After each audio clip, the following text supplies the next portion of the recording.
Hi, I'm Richard Cleveland from Earth School again, and today we're at this beautiful pond which is being maintained by, I'm sure, a pretty good sized family of beavers up here in the watershed right on the North and South Carolina border. This is a plant of interest.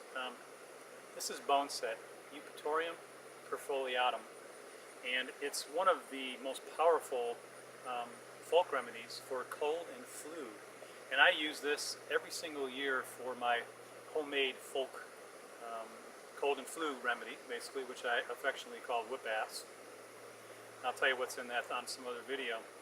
And its name, Boneset, B-O-N-E-S-E-T, got its name apparently back in the 18th and 19th century when most farmhouses more than likely had this drying from the rafters in their kitchen.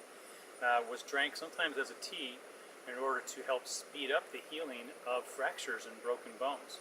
I don't know if that's true or not, but as it said, that's where it's got its name from.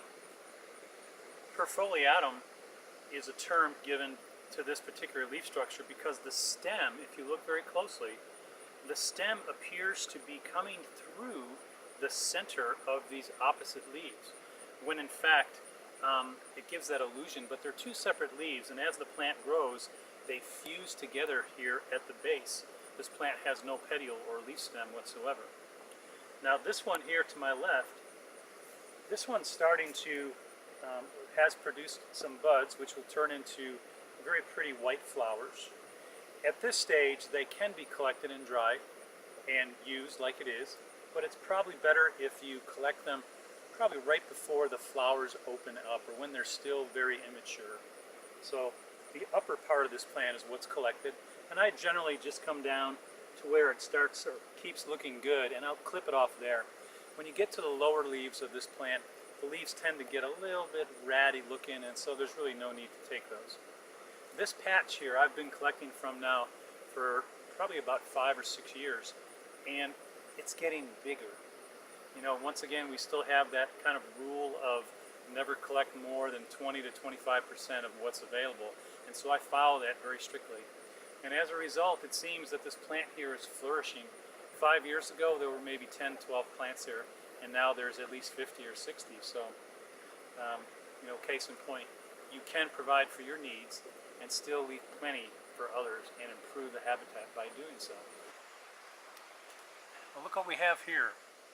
And here in western North Carolina, in this last couple weeks, actually all year, we've had an exorbitant amount of rain, and I'm sitting right next to golden chanterelles, which are quite edible. Pretty easy to identify, though I recommend that you make sure you need to know what you're doing with this. These are absolutely beautiful. I'm going to take this guy here and just kind of take a good look at it. This is a beautiful wild mushroom. I'm not sure how much they cost in the store, but you know, we've collected probably about 10 pounds today without even trying very hard. We're picking and choosing the really good ones. The under part of this mushroom has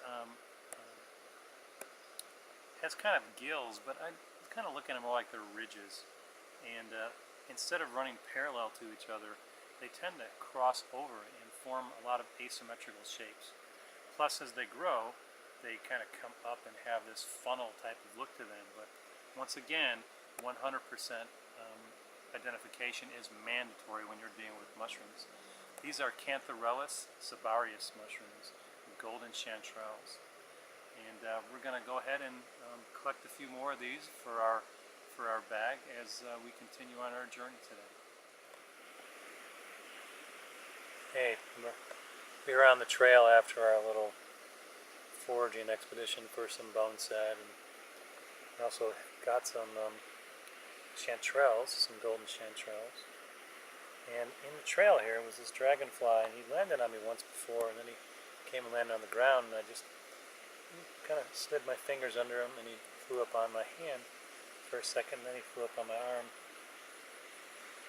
It's amazing, you know, what our true relationship with nature is. If only we'd slow down and be gentle. I think it's all about vibration, really. You know, it's just a beautiful thing. I feel honored to be wearing this badge, so to speak. He did have a little damaged wing I just saw too, but he just flew off. He's laying back on the ground now, so you never know what you're going to find when you go outside. The important part is to just get outside. Get outside and enjoy nature and wallow in it and love it because it loves you too.